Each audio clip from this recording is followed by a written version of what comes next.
अस्सलामुअलैकुम। कैसे हैं आप सब लोग? उम्मीद करती हूँ आप सब लोग ठीक होंगे, खैरियत से होंगे। आज मैं आप लोगों को रमज़ान स्पेशल शामी कबाब बनाना सिखाऊंगी, जो कि आप लोग रमज़ान के लिए बनाकर रख सकते हैं और ये बिल्कुल भी ख़राब नहीं होंगे। तो आप लोगों ने ज़रूर ट्राई करने हैं। सबसे पहले आप लोगों ने कढ़ाई में 1 लीटर तक पानी ले लेने हैं। इसमें आप लोगों ने 1 कप तक दाल डाल देनी है। ठीक है, दाल को तकरीबन 3 से 4 घंटे के लिए आप लोगों ने भिगो देना है। इसके बाद आप लोगों ने इसमें डाल देने हैं चिकन। ठीक है, 3 पाव तक आप लोगों ने इसमें चिकन डाल देना है। 1 कप आप लोगों ने दाल, 3 पाव चिकन, शामी कबाब मसाला, धनिया पाउडर, लाल मिर्च का पाउडर, हस्बे जायका नमक, गरम मसाला पाउडर, काली मिर्चें और साबुत लाल मिर्च। ठीक है, ये तमाम मसाले आप लोगों ने ऐड करने हैं। एक्स्ट्रा मसाले मैंने आप लोगों के सामने ऐड नहीं किए, तो एक्स्ट्रा मसाले आप लोगों ने ऐड नहीं करने। ठीक है, इसके अलावा इसमें हम लोग डाल देंगे आलू। ठीक है, बाइंडिंग के लिए आलू मस्ट होते हैं, इस वजह से मैं इसमें डाल दूंगी आलू। ठीक है, ये बाइंडिंग के लिए मैं इसमें डाल रही हूँ। तो तकरीबन 3 से 4 अदद आलू हैं, ये मैंने इसमें डाल दिए हैं। इसके अलावा इसमें डाल देंगे अदरक लहसुन का पेस्ट। ठीक है, अदरक लहसुन का पेस्ट आप लोगों ने ऐड कर देने हैं। 3 चम्मच के करीब मैंने अदरक लहसुन का पेस्ट ऐड कर दिया। तमाम चीज़ों को आप लोगों ने अच्छी तरह से मिक्स करना है और इसको बॉयल आने तक पकाते हैं। फिर मैं आप लोगों को इसका नेक्स्ट स्टेप बताऊंगी। ठीक है, तो बॉयल आने तक वेट करते हैं।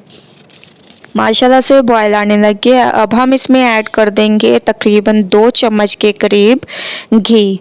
ठीक है, आप लोगों ने इसमें 2 चम्मच घी ऐड करना है। इससे एक तो आप लोगों के कबाब कभी भी ख़राब नहीं होंगे और दूसरा ये कि इनका टेस्ट वही रहेगा जो कि आप लोग बनाएंगे पहले दिन जैसा टेस्ट रहेगा। अगर आप लोग इसको 2 महीने भी रख दें तो ये आप लोगों के ख़राब नहीं होंगे और इनका टेस्ट भी चेंज नहीं होगा। बहुत ही ज़बरदस्त तरीके से आप लोगों ने 2 चम्मच इसमें घी ऐड करना है और इसको अच्छी तरह से हम लोग पकने देते हैं। तो दूसरी तरफ मैं आप लोगों को दिखा देती हूँ कि मैंने हरी मिर्चें ले ली।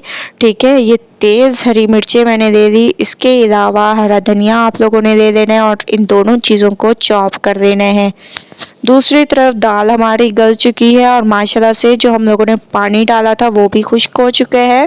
इसके अलावा मैंने जो आलू थे वो निकाल के एक साइड पे रख दिए हैं, क्योंकि आलू अगर होते तो हमारा मसाला बहुत ही ज़्यादा पतला हो जाता। अब हम इसको चॉपर में पीसेंगे नहीं, बल्कि हम लोग इसको ऐसे पीसेंगे। ठीक है, चॉपर की हमें ज़रूरत नहीं है, हम इसको अच्छी तरह से ऐसे पीस देंगे।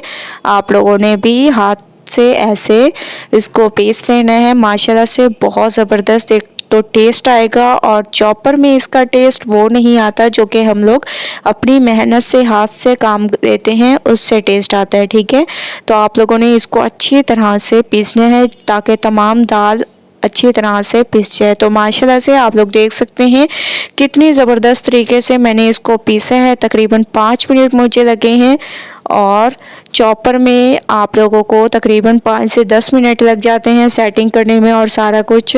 इसमें आप लोगों को सिर्फ 5 मिनट लगेंगे और माशाल्लाह से शामी कबाब का मसाला आप लोगों के सामने बिल्कुल तैयार हो चुका है।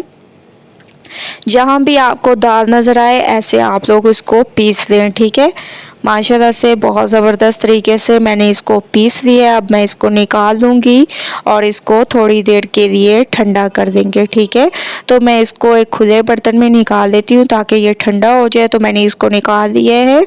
माशाल्लाह से तमाम मसाला हमारा ठंडा हो चुका है। अब हम इसको पहले हाथ की मदद से अच्छी तरह से मिक्स करेंगे। इसके बाद इसमें हम लोग डाल देंगे चॉप की हुई हरी मिर्ची और हरा धनिया, जो कि मैंने आप लोगों को दिखाया था। ठीक है, वो मैंने चॉप कर लिया था बारीक। इसके बाद इसमें हम लोग डाल देंगे आलू, जो कि मैंने इससे निकाल के रख दिए थे और इनको अच्छी तरह से मैंने ठंडा कर दिया है।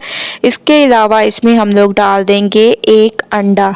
ठीक है, इससे एक तो इसकी बाइंडिंग बहुत ही मजबूत होगी और ये कभी भी आप लोगों के ख़राब नहीं होंगे, ना टूटेंगे। आप लोग जिस तरीके से भी इसको फ्राई करें ये कबाब आप लोगों के टूटेंगे भी नहीं, ठीक है। तो आप लोगों ने बहुत अच्छी तरह से मिक्सिंग करनी है, जिस तरीके से मैं इसको मिक्स कर रही हूँ बिल्कुल आप लोगों ने ऐसे मिक्स करनी है। और आप लोगों को ये देखिए पता भी नहीं चलेगा कि चॉपर में इसको पीसा है या हाथ से आप लोगों ने इसको पीसा है। ये देखिए माशाल्लाह कितनी ज़बरदस्त तरीके से, और इसके रेशे आप लोग देख सकते हैं। अब हम इसके कबाब तैयार करेंगे, ठीक है। शामी कबाब की शेप आप लोगों को पता है कि किस तरह होती है, तो इस तरह से मैं इनकी शामी कबाब की शेप तैयार कर रही हूँ। ऐसे तमाम कबाबों की शेप आप लोगों के सामने मैं तैयार कर रही हूँ। दूसरा भी आप लोग देख लें कि मैं कैसे तैयार करती हूँ। ये देखिए माशाल्लाह से बहुत ज़बरदस्त तरीके से ये आराम से शेप आ जाती है शामी कबाब की। ये देखिए, ठीक है। और माशाल्लाह से आप लोग यकीन माने बहुत ही खुशबूदार और बहुत ही अच्छी तरह से ये पिस चुके हैं, ठीक है। ये मसाला हमारा पिस चुका है। अगर हम चॉपर में भी पीसें तो इतनी अच्छी तरीके से नहीं पिसेगा जितना हम लोग हाथ की मदद से इसको पीसते हैं। ये देखिए इसके रेशे आप लोग देख सकते हैं माशाल्लाह कितने ज़बरदस्त ये हमारे तैयार हुए हैं। तो तमाम को मैंने ऐसे तैयार कर दिया है। अब मैं इसको रख दूँगी तकरीबन 10 मिनट के लिए। उसके बाद फिर मैं आप लोगों के सामने इसको करूँगी फ्राई। तो 10 मिनट के लिए मैं इसको रख देती हूँ। उसके बाद चलते हैं नेक्स्ट स्टेप की तरफ। 10 मिनट वेट करते हैं। 10 मिनट के बाद मैंने एक तवे पर ऑयल ले लिया। इसके ऊपर आप लोगों ने रख देने हैं कबाबों को, ठीक है। ऑयल क्योंकि हमारा गर्म हो चुके हैं। और आप लोगों को अब अंडा लगाने की भी ज़रूरत नहीं है, क्योंकि अंडा हम लोगों ने इसमें पहले ही ऐड कर दिया था, तो अब अंडे की ज़रूरत नहीं है। एक साइड इसकी पक चुकी है तो इसकी साइड को चेंज करेंगे। और इसका कलर आप लोग देख सकते हैं कितना ज़बरदस्त इसके ऊपर कलर आ चुका है। और माशाल्लाह से इसकी बाइंडिंग भी बहुत ही ज़्यादा मजबूत हुई है। ये आपके कबाब टूटेंगे भी नहीं, ठीक है। आप लोग इसको सहरी में तैयार कर सकते हैं, अफ्तारी में बनाएं, जब भी आपका दिल करे आप लोग इसको यूज़ कर सकते हैं। और ये माशाल्लाह बहुत ही ज़बरदस्त नरम और मुलायम हमारे शामी कबाब तैयार हुए हैं। रमज़ान स्पेशल रेसिपी है तो आप लोगों ने ट्राई ज़रूर करना है मेरी इस रेसिपी को। मुझे अपना फीडबैक ज़रूर देना है। अगर आप लोगों को रेसिपी पसंद आए तो लाइक करें, ज़्यादा से ज़्यादा शेयर करें। कल न्यू रेसिपी के साथ हाजिर होंगी, तब तक के लिए अल्लाह हाफिज़।